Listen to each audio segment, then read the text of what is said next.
Good afternoon. I am coming to you from Washington, D.C. I am a Southern girl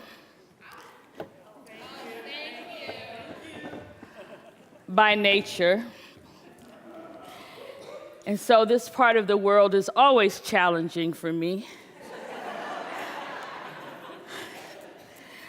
It took me longer to get from the airport to Middle than from D.C. to New York. So I tweeted on my way in the taxi that I have a love-hate relationship with New York, and I'm in the hate part of it right now with taxis. I am so incredibly honored to be here. This is such an important conference all the time, but at this particular time in our nation's history, it becomes even more important. I got to hear a little bit of what Debbie was saying, and I was happy about that because some of what I say will resonate with that. Can you hear me okay? Yes. Will resonate with that, I hope. I'm not sure what was said before I got here, but I want to talk about something that is on my heart, and I hope that it is on your hearts as well. Sometimes we become so inundated with the attacks that we're getting constantly against issues and matters of justice and righteousness, which is another word I use. Righteousness, not with all the theological rhetoric around it, but righteousness simply meaning in right relationship with one another, in right relationship with creation, and in right relationship with God. If you are anything like me, you spend your days watching news cycles and watching social media and listening, trying to keep your ear to the ground to what's happening politically and what's happening socially and what's happening in our climate, and it's just all a little bit overwhelming. We could spend our days figuring out which issue we're going to talk about today, which issue we're going to fight for today, which petition we're going to sign up for today, and when we finish today, we'd wake up with just as much to do tomorrow. And all of that is important. But there is something that I am growing increasingly worried about that we don't give as much attention as those who understand justice in a particular way to mean the fight for equity and liberation for all of creation. And the reason that that is important, my friends, is because those of us who do that from any type of faith background are allowing the abdication of language that has to do with faith and religion in ways that paint a narrative that is not true of who we are, not true of who God is, no matter how you express God, and is not true of what it means to be in right relationship. I think this too is a fight that we must take on. I think that language is power. And the power of that language is far too often given to those who show no concern, no love, and no compassion for all of creation. The wonderful thing about this is that it does not require that we are uniform, but simply that we are unified in this cause.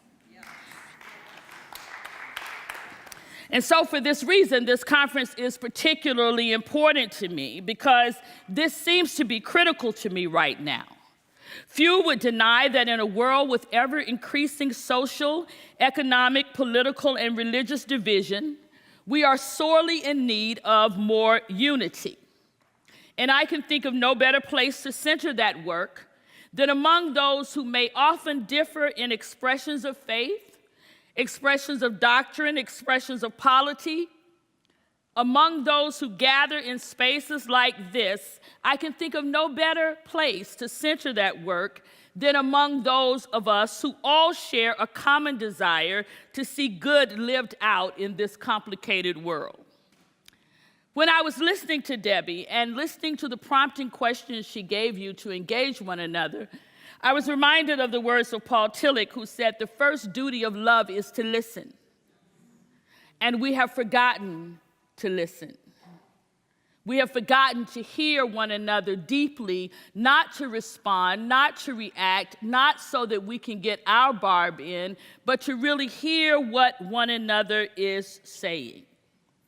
And sometimes this is framed in the differences in the way that we express ourselves through our faith, the differences in the way we express ourselves through religion, the differences in the way we express ourselves through gender and through sexuality and through race, and it goes on and on and on.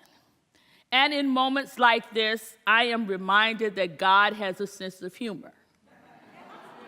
For before you can talk about something, you have to live it. So can I share with you a little bit of my complicated story? Born in Birmingham, Alabama, I was what you call born Baptist.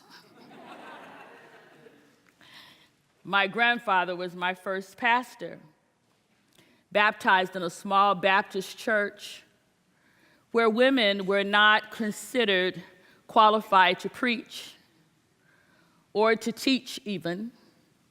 Or in my day, I'm 56 years old, what I find humorous is we were not even qualified to carry water into the pulpit. Because my pastor was my grandfather, I got some privileges that others didn't get. And yet, even in that place, growing up, I did not experience it as oppressive, because I was loved there as well. Does anyone else know what I mean by that?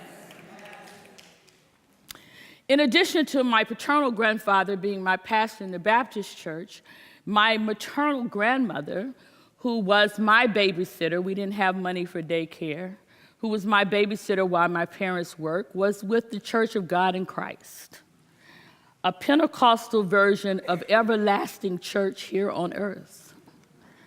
We worshiped on Sunday and Monday and Tuesday and Wednesday and Thursday and Friday and Saturday.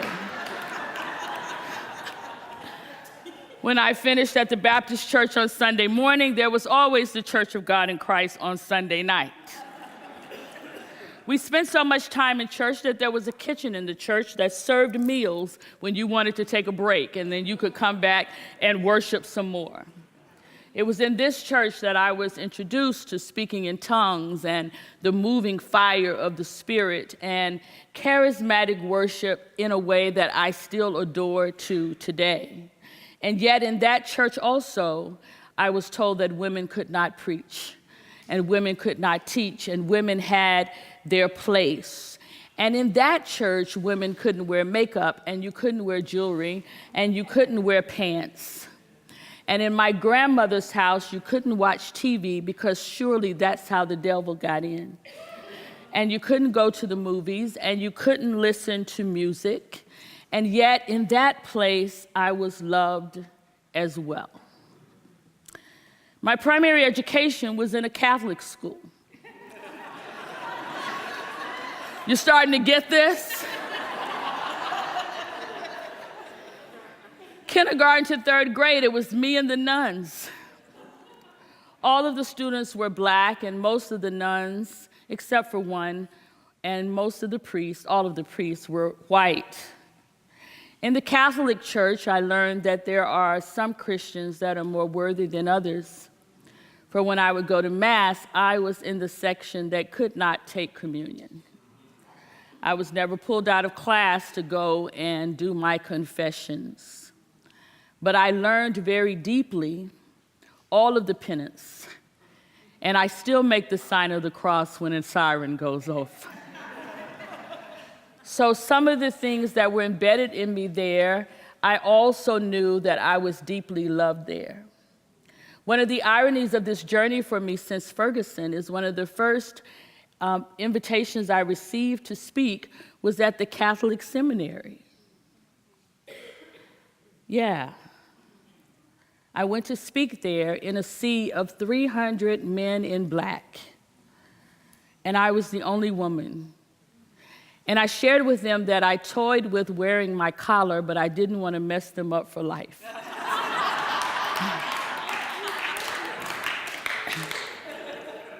And so it was there that I began to rethink the power that we have as clergy, as prophets of the public square. Even if you are not in a church, there is power in this position. For even as I stood before them in my 50s, when they asked me the question, what is the one thing you would want us to know before we leave seminary? My answer was, I want you to understand your power. So let me explain it to you. And I began to recite Hail Mary, full of grace, the Lord is with thee. I said the Lord's Prayer without the ending that we always mess up in Catholic services. And I wanted them to know that I had not been taught that way since 3rd grade. And yet it was still very much a part of me, because that's the kind of power that they have over young minds. Are you following me? In 3rd grade, my kindergarten teacher in Catholic school was also my neighbor, and so I didn't get away with much. And in 3rd grade, she had convinced my parents that I needed to be in a school that would challenge me more. And so they took me to take a test at this school. It was an Episcopal school. My mom tricked me and said, I just want them to know you're smart, and I'm always up for competition. So I took this test and thought nothing more of it. No one told me I was changing schools. I wondered why I wasn't getting new uniforms, but no one had the conversation with me until the first day of school, when my mom said, you're not going to be in the carpool today, I'm taking you to school. And she drove me to another side of town. And when I got to that side of town, there was a drive-up carpool with children I didn't know and didn't look like me. And my mother drove up and said, look in the back seat where there was a big stack of books. She said, those are yours. And this is your new school. Have a great day. She did not walk me to class. She did not get out of the car. And I walked into a class for the first time in my life and saw no one who looked like me. All the students were white, and all the teachers were white. And from that moment until college, I never had another black or brown person in a class with me. It wasn't until seminary that I had another black teacher. And it matters. I'm going somewhere with this story. Those students were just as curious as I was. And those students said to me, what color is your blood? I never thought about it. It's red, I said. Very innocent conversations. Can I touch your hair? And it became obvious to me that I was as foreign to them as they were to me. It was in that 4th grade class by a young boy named Michael, you remember these things, that I was for the first time in my life called a nigger. I didn't know what a nigger was, but I knew by the way it came out of his mouth that it wasn't something I wanted to be. And so I took the impression of that being in his mouth and the way I felt and knew that it was bad, and I played back in my head things that I'd heard come out of my father's mouth that I knew he would say when he was mad or bad, and I gained all of the energy I had within me and said as forcefully as I could what I'd heard my father say when he comes home from work, you peckerwood.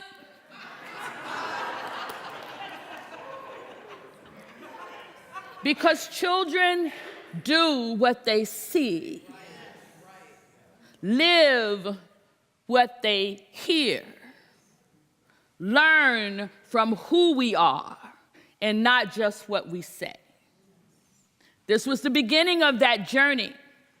Imagine my surprise when I went to Mass at the Episcopal Church, which was on Wednesdays. In the other school, it was on Mondays, only to find out that the head priest was Michael's father.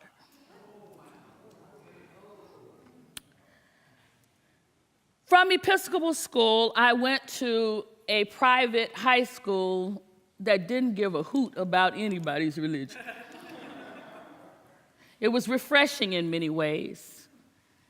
And I found that friends don't have to share my faith to share my heart. I attended college at Birmingham Southern, which is a United Methodist school. I married later and became Lutheran.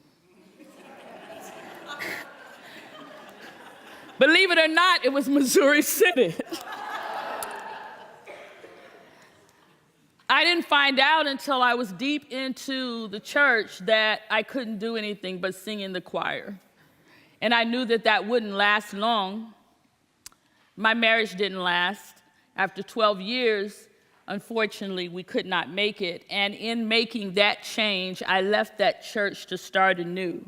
It was in the African Methodist Episcopal Church when I first saw a woman stand in a pulpit. And I knew from the moment that I saw her that I didn't particularly like that she didn't have any bling going on.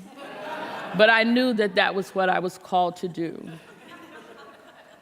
And I lamented it because I really just didn't want to be in black suits and no makeup the rest of my life. It took me a few years, but it was in that church that I was ordained and later became a pastor there first. I entered seminary at Eden Theological Seminary, which is United Church of Christ. And I went through the entire seminary experience to the last 3 months before I realized that God was calling me to a United Church of Christ church. And having been accepted at that church as a pastor, I chose not to hold on to both denominations and to dive headfirst into the United Church of Christ. And I think it's appropriate for me, for having been all those other places, I am convinced that at least in part, UCC stands for Utterly Confused Christians. So I share all of that to say, don't record that, I might lose my job. I record all of that to say, if anyone can speak about the need for unity without uniformity, it ought to be me. I'm walking with it in my body. This brings me to my favorite prophet, the prophet Micah. Micah in the First Testament had a lot to say about religious folk. I particularly like his challenge in Micah 6 through 8, that ends with the question, what does the Lord require of you, O mortal? To do what is good, to do justice, to love mercy, and to walk humbly with God. The prophet Micah is speaking in a context with no shortage of religious people. In fact, Micah describes widespread religiosity, where people, especially religious leaders, are making a public show of how religious they are with loud lip service. It appears in this setting that religious leaders are self-satisfied and that all they want is the power of their power. For a messenger of God to enter this scene and proclaim that this is not the way that God would have things to do can be quite a shock, and in some instances be quite dangerous. And yet, that is what we are called to do. And I'm not speaking just to those in ordained ministry. I am speaking to those also in the pew who have prophetic messages that must be proclaimed in a time when religious rhetoric has gotten out of hand. It must be proclaimed in a time when, I don't know about you, I think this probably happens to Jackie at least, and many of you, I see Lisa Sharon Harper over there, where people ask me to do interviews and then they define me for me. They decide that I am the liberal left voice of faith. And I always refute that because faith does not lean left or right. I am simply a follower of the way. Because of my faith, I define it that way, meaning that I am held accountable for how I treat my neighbor. I'm held accountable for how I treat all of creation. I'm held accountable for being in right relationship with God and with you and with nature. Those are the things that I live by. I serve an Afro-Semitic Palestinian who was born on the wrong side of the tracks to a yet single mother who spent all of his time down here teaching us how to talk to people who have been outcast, how to bring in those who are left out, how to make sure the hungry get fed even before you preach, how to make sure that he touches all of those who are hurting in a way that they know that they are loved. That is the call. And it's the call no matter who you are. So Micah, in this situation with people who were so caught up on religion that they had lost their framework of who God really is, seems quite appropriate to me today. For these are people who Micah says were wealthy but full of violence, were inhabitants who speak lies.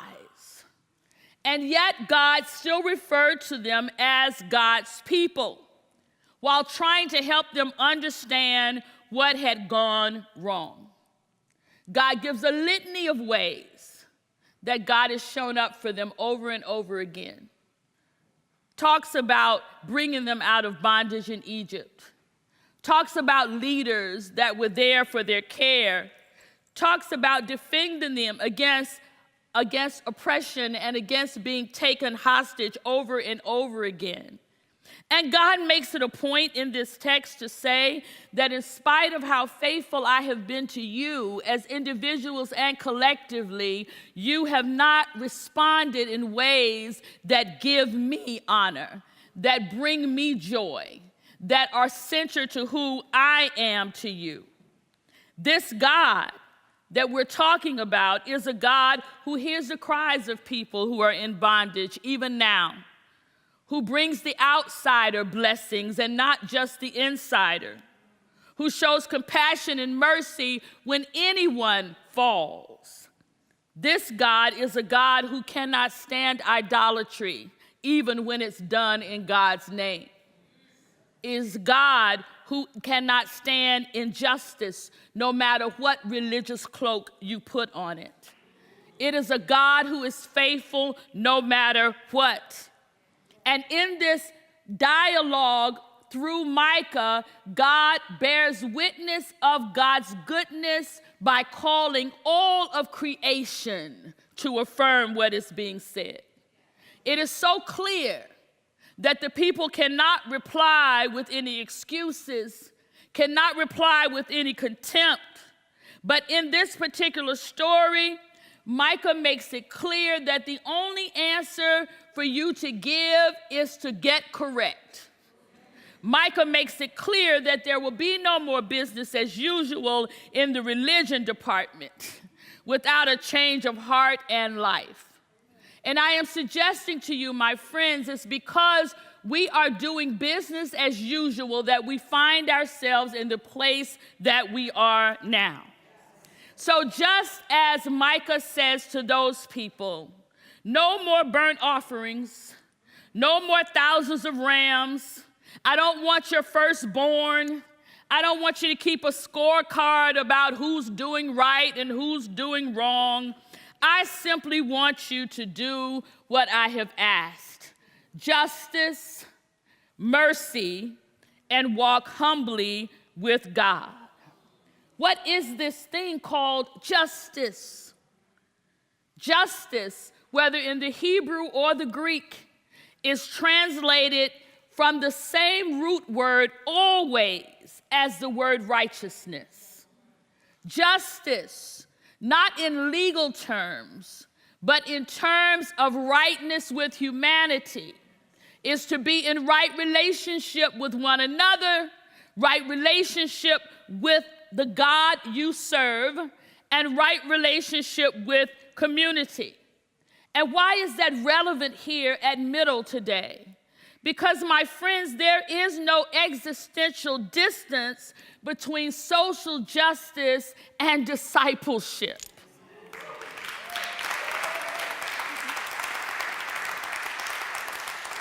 We must stop making social justice an appendage to our lives.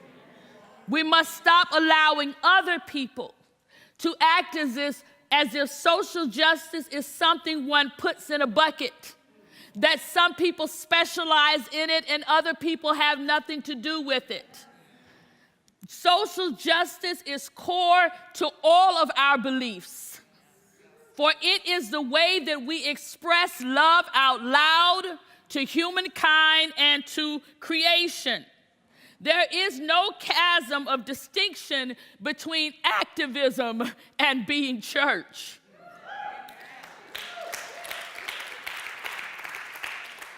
And there is no distance between my fight and my faith.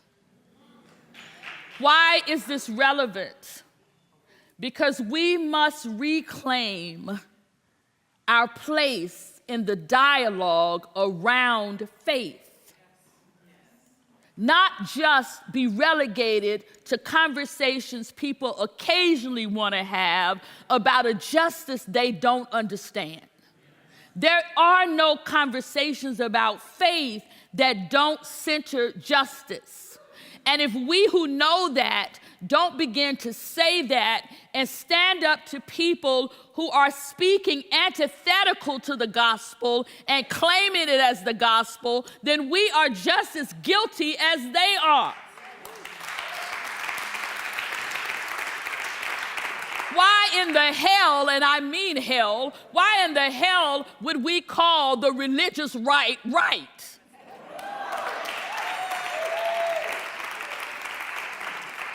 Why would we argue from a place that would suggest that there is any kind of understanding of theology or Bible in people who would use a weapon created and designed originally in the spirit to bring us together, to pull us apart? This is important, that you begin to understand that the Bible is not God's book about holy people. It is a people's book about a holy God. And when we understand that, my friends, then your story becomes holy, and my story becomes holy, and everyone else's story becomes holy, no matter how alike they are or no matter how distinct they are, because God is too big to be put into a box. God has enough room for all of our expressions. And this is the message that our country is so desperately in need of. We should not abdicate the right to be faithful, the right to even be religious if you so choose, and the right to not be religious and move by the Spirit if you so choose, to those who are living antithetical to the word of justice and peace. And we must confront that. The problem is in the way that we see ourselves. We sometimes are so accommodating that we accommodate that which we should not tolerate.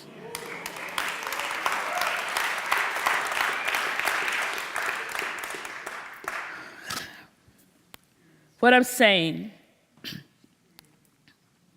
is that Micah calls to question the things that are most important then and the most important things now. To do justice on an individual and social scale in ways large and small, justice must be our way of life, not our occupation, not our pastime, not our weekend conference, our way of life. Periodic nods to equity do not constitute a faithful life. We can not only observe racial quotas in church, in synagogues, in temples. We cannot only reserve observe racial quotas on committees, in justice organizations, in schools, and consider ourselves having fulfilled justice. For really the only place where it matters how many colors you have in a place is at Crayola. What we are after is more than inclusion, is more than diversity. What we're after, as Barbara Holmes would say, is belonging. Not to be included in anyone's circle, for if I'm included in, by definition, someone is out. Not to be in the circle or outside the circle, but to be the circle itself. So much so that with every individual who joins our ranks, we should be transformed into something different. For every individual, whether they look like us in skin or not, whether they worship like us or don't, there are differences unique to all of us, and our collective should make its own circle.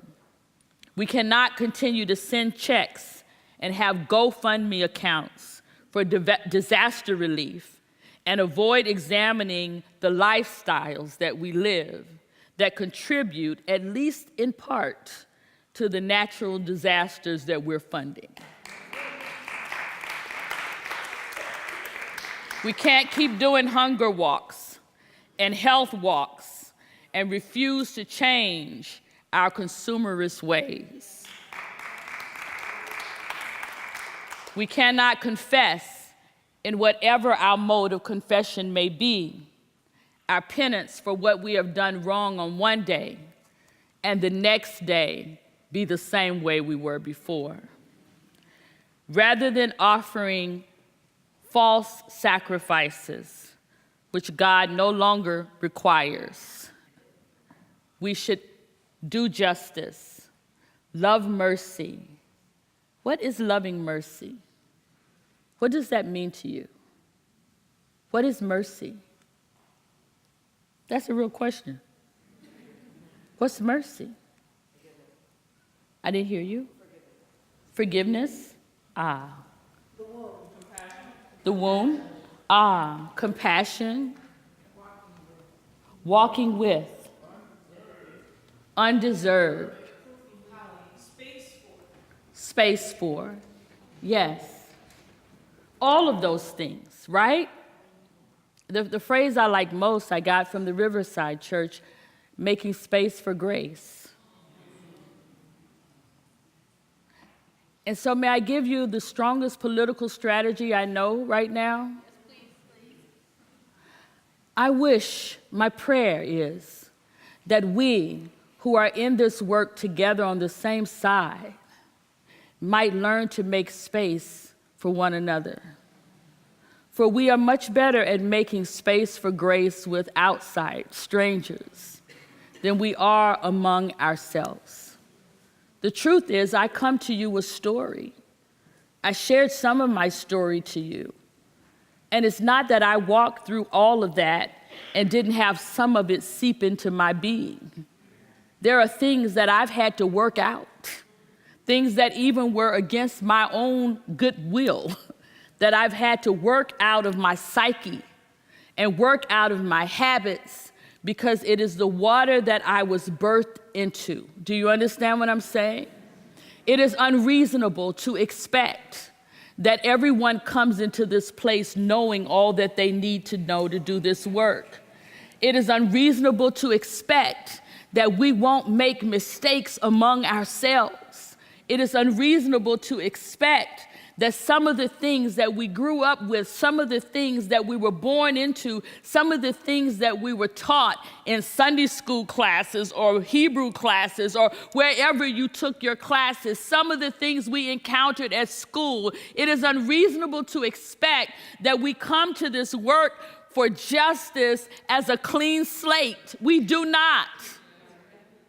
And yet, if you are crazy enough to show up with me, I'm crazy enough to stay with you.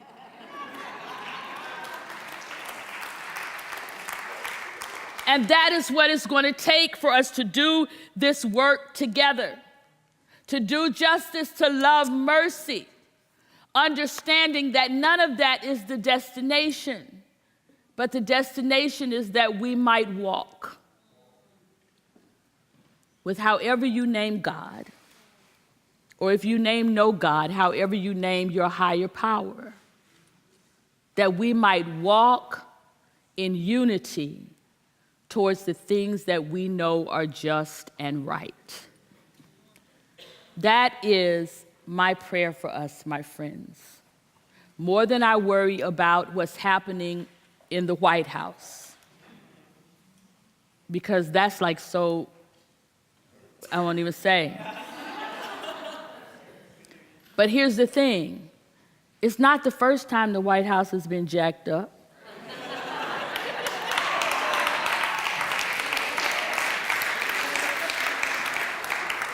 We just have somebody who talks about it more, right? If we can become unified, we can change this world. I believe that in my core, and I believe you believe it too. So more than ever, this is the time. This is the time not to be partisan. This is the time not to be duped. This is the time for us to articulate what are our concerns and our issues toward the liberation of humanity, and to line up every political figure according to those issues, and use our collective power to make our voices heard as the voices of justice, the voices of righteousness, the voices that are willing to make space for grace. Thank you.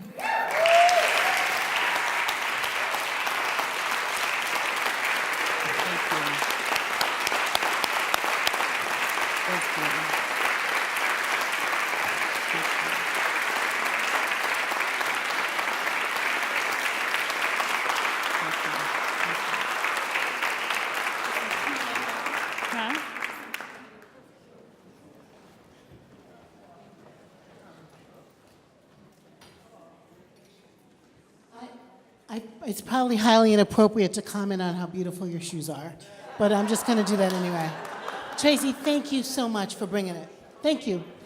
So we're going to have some conversation time with Traci, and once again, we'll bring the mic to you. We'll try to get some diverse voices. We're going to do that for about 20 minutes, okay?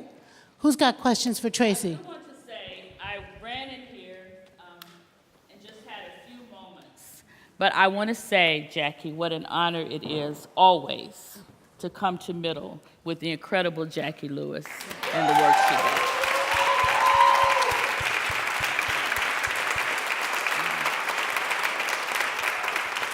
Traci and I are both Auburn Senior Fellows, but I think I'd find you. I think I would find you, my sister, wherever you were in the world, to collaborate with you. You are just a badass, okay?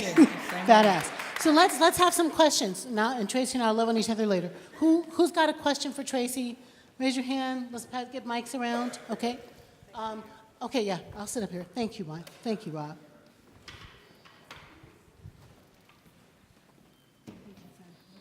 Hi. Thank you. My name's Deanne.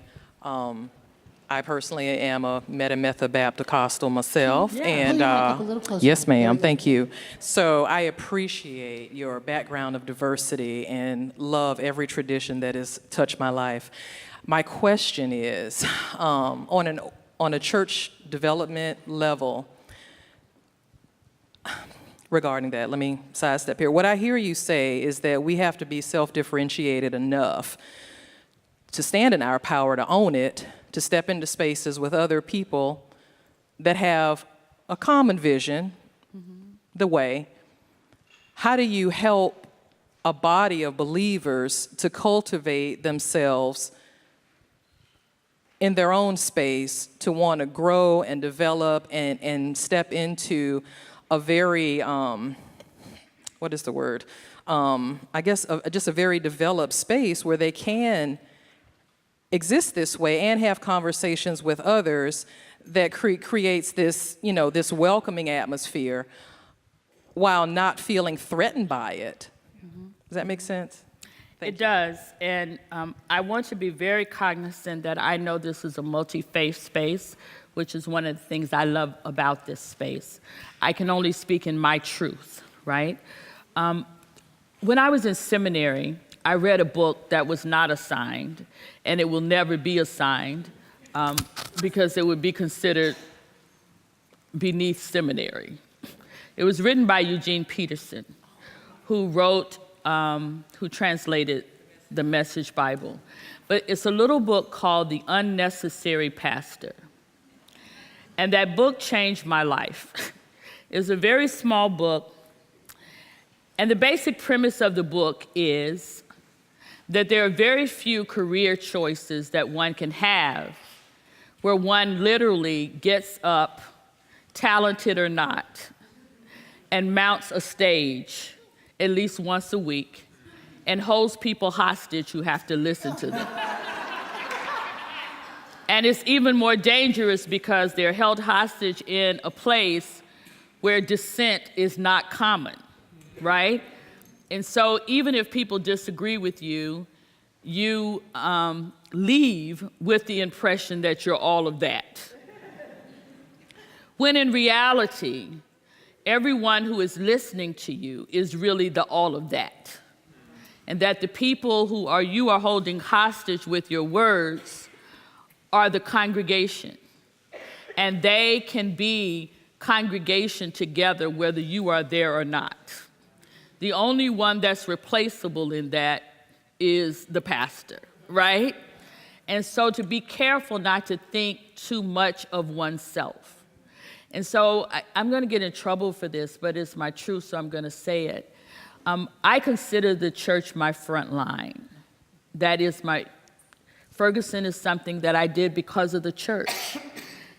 I believe that the church needs rebirthing and needs to be transformed.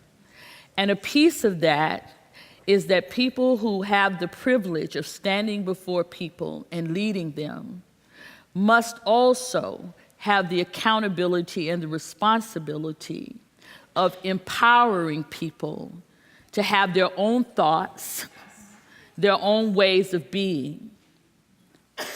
It is literally a decrease of who we are so that other people might start to grow. Some of the ways that shows up in collective gatherings would be simple things, like acknowledging that the Bible is not an inerrant document.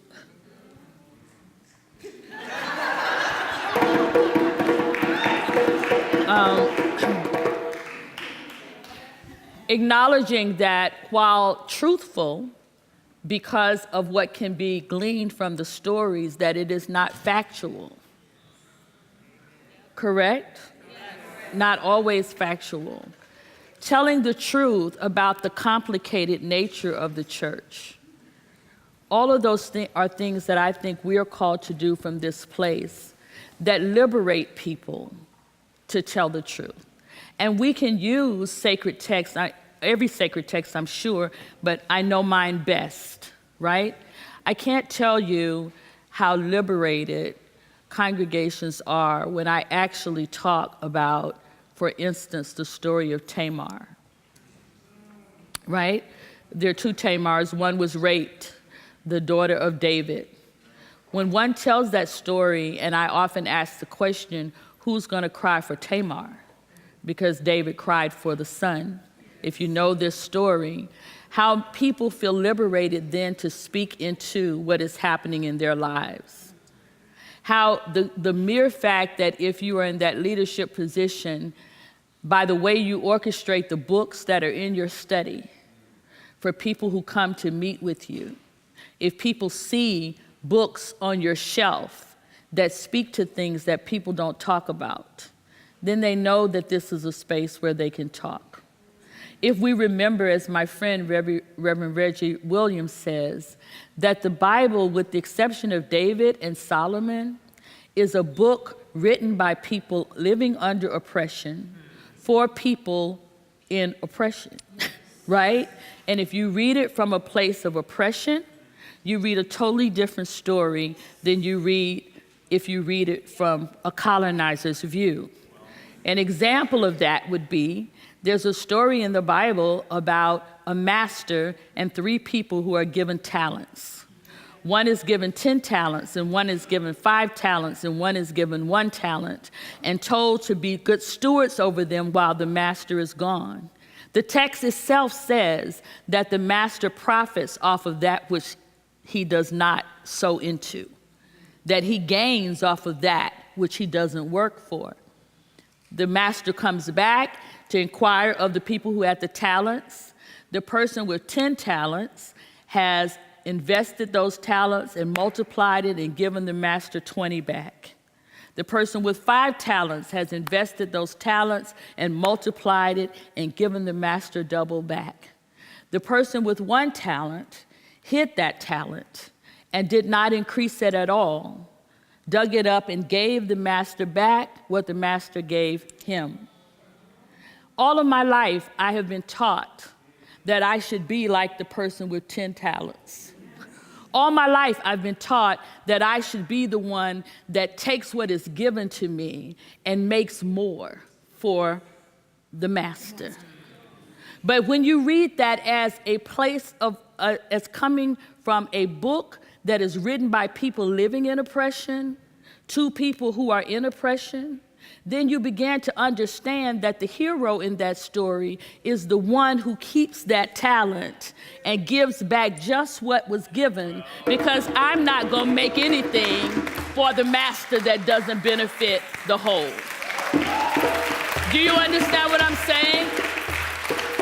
And so that's what I mean by the power of the platform, the power of the pulpit, whatever, the power of the public square.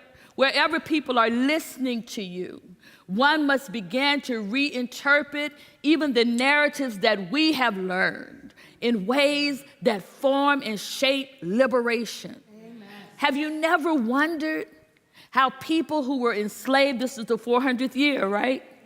How people who were enslaved here could be given a Bible with the Exodus taken out of it, a book that they were given to help them serve better, and many of them who could not even read find a story of liberation in it. That only happens because they understood some kind of way that this is a code book about people who were oppressed talking to the oppressed. The Bible, when read that way, is no different than Negro spirituals, which are sung to help people find a way out of bondage. Do you get what I'm saying? And not just people of color can do that, but people who are free can do that. Yeah. It just makes you be like, maybe I don't know. Thank you, Traci. Is there, I don't know, should we speak after that? I'm not positive. I feel like sing a song. And thank you, and let's pass the offering plate or something. I don't know. Woo, that's so good. That's just good. All right. Okay, there's a question over here. Thank you, Traci. You better preach. Good afternoon. Hi. I am, sorry. Thank you for speaking with us. I'm questioning, as a person who is beginning this journey as a justice fighter, organizer, and everything else, how to walk in a system. I'm Methodist, and I'm doing the journey through Methodism. The question I have is, how do you do that work when the vehicle you're trying to use to help others is the one that's oppressing? And you can't really in order to get to where you're perceived supposed to be, means you need to shut up to get there so you can speak. What do you do in the meantime?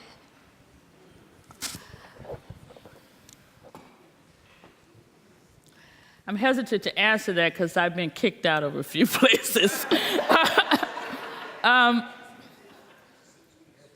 It's difficult. And one must walk in one's own truth, right? And so there are some times when you connect, if you can, what is your name? Tierra. Tierra. If you can manage, Tierra, to hold on to your own story, then you will be able to separate what is necessary and what is not. I don't know how to tell you how to do that, right? But there are in any denomination, it's a lie that any of us have it right? So in any denomination, in any faith walk, you're going to have to walk that tightrope with that until you get the authority to do what you need to do. But don't lose yourself in it. And if you begin to lose your own story, if that journey becomes more important to you than staying whole, staying connected to justice, then it's probably not the right system for you. And only you can make that determination. Do you know what I'm saying? So I went through the Methodist system. That's where I was ordained. But I knew already early that it wasn't somewhere that I could stay. I don't believe in hierarchy of power in that way. And so it wasn't for me. But it is for some other people. And the work that we have to do has to be done everywhere, right? So somebody's got to stay.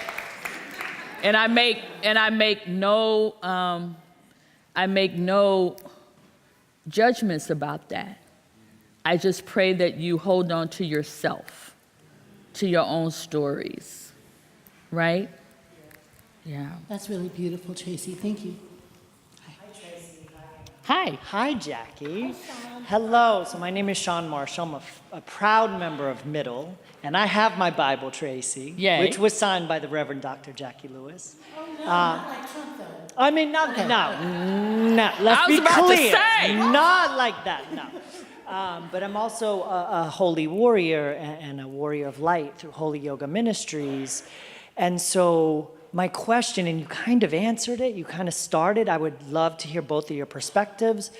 Being that I'm a leader in the secular world, right? I have to deal with corporate America and all that it comes with, but I'm also a leader in the Christian world. How do you navigate that? Because you told your story so well. I grew up Catholic, right? I'm definitely enmeshed in the Word. And there are times I don't want to like my neighbor. I want to fire that client. I need to let go of that employee. But then in church, we have to love everyone. And it's that duality that I struggle with at times, and I'd love to hear how you sort of navigate both of those worlds, secular, because we all have to live, and then spiritual and being enmeshed in the Bible. I'm going to let your pastor take that, Sean, because those two worlds are not as far apart as I think we want to believe, right? Yeah. Thank you, Traci. But I agree with you. I was going to say something like that, Sean, that I think maybe our journey, and I think this does go to some of what Tierra is saying, I think our journey is to get to sync up more of ourselves. Like becoming an adult, growing up, becoming fully who we are, is about syncing up ourselves. So Traci's saying, hang on to your story. Yes. Can you hold on to your story inside that story? Can you redact your story? Can you authenticate your story? Can you authorize yourself inside another story? If you can't, pretty soon that can't be your place. If we can't, Sean, hold together what some would call secular and we would call sacred, we're not synced up. And I feel like like I don't want to out Tracy's age, oh, she said. But getting to be almost 60, Tracy, has been a journey of syncing up my story. You know, this is who it is. I'm aligned inside my own self. Sean, to be aligned inside your own self, so your values that come from spirit are also your values out there in the world. That you are in the process always of bringing, you know, kingdom of God into the world, bringing your spiritual self into the world. Like, because you can't live a bifurcated life well. You can't live a split life well. So I think our journey is about making one aligned self, where we're grounded in the earth, as Tracy was saying earlier, and grounded in spirit, and grounded in our history, grounded in our fullness, and that's our truth. When Tracy said our truth, that's overlapping circles that get closer and closer together till they're one. What do you think about that, sister? I agree 100% with you. I think we also would have to do some unpacking of this word love, right? It's one of the most abused words. Yes. And misinterpreted words, right? Love is hard work. And love calls us into accountability with grace, right? And I share this because I have permission to share it. I have a woman who has been a good friend of mine for years, and who I consider someone that I walk with, I'll just put it that way, who was raised in a church that was silent when they knew that she was being abused, sexually abused. And so this woman ends up with 2 children by her father, okay? And no one spoke up for her and continued to promote for her that spiritual walk you're talking about means that I must love this person in ways that are harmful to me, right? And so a part of the work we have to do is figure out what love really is. Because love does not make me kill myself. And we have to figure out a way to be faithful to what we believe and stop loving what's killing us in that way, right? So love doesn't mean that I have to lay myself down and be tortured and be abused. That's not real love. Love is calling into accountability. Cornel West would say, justice is what love looks like in public, right? And so we've abused this word in ways that we've allowed some to use it as a word of power and subjugation. And it should never be that. That's not the emphasis of what you were saying, but I'm always triggered by that word because people think, oh, well, if you're gonna be a person of faith, you gotta love everybody. And I do love everybody, but it's a lot of people I don't like, right? And I don't allow people in my space that are not healthy for me. Exactly, Trey. And love your neighbor, love God, like just in the Christian place of love God with everything, love your neighbor as yourself. Yeah. The empire. Yes. The empire, the same empire that took the Exodus out of the Bible for black people, Yes. is the same empire that teaches too many of us that our love walk means self-hatred and Yes. self-loathing and letting the master, in quotes, whoever that master is, abuse us, use us. Yes. That is not love. That's Yes. actually something else. That's actually Yes. something else. We have time for one quick question. Let's have you, sir. Okay. Thank you, Tracy. Thank you. Dorian Coulter here, Tracy. And my question for you has to do with something I'm wrestling with. How do you find the strength in the world in which we're living today to keep showing up? Wow. To keep showing up. I demand joy. I Tweet demand that. I demand joy. Right? And what I mean by that, sir, is I go in search of joy. There are times when I've had enough, like everyone else in here. And you know what? Whatever it is I've had enough with, it's going to be there tomorrow. Right? This is not funny, so I hope I don't offend anybody by this, but in the Methodist church when I was being trained, I started out, every time the phone would ring, I would try to answer. Every time someone called, I'd try to go, right? And I had a bishop once who was chastising me because I had gotten up in the middle of the night. I was tired. We had a meeting. I said I had to go to the hospital because so-and-so died at 3 this morning. And he said, okay. He said, what time did you get to the hospital?